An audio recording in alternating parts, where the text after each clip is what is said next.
विभिन्न बेसरकारी अनुदान प्राप्त और अण अनुदान प्राप्त महाविद्यालय परिचालना कमिटी द्वारा नियुक्त अध्यापक और कर्मचारी को अनुदान परिसरभुक्त करने दाबी में कार्यबंद आंदोलन।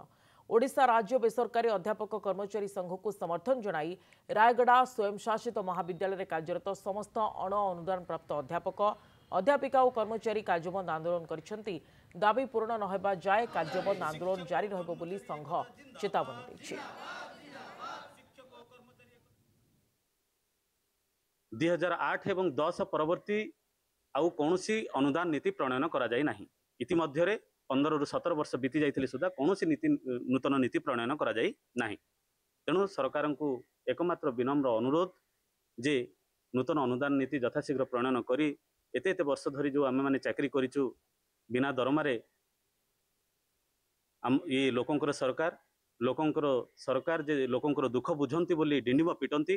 तेणु आम सरकार को विनम्र अनुरोध करुचु यथाशीघ्र नूतन अनुदान नीति प्रणयन करी आम मानकर दुख दूर करंतु। 2008 ରୁ 2018 पर्यंत सरकार कही नवा बोली हेले आज पर्यंत नहीं नहांती।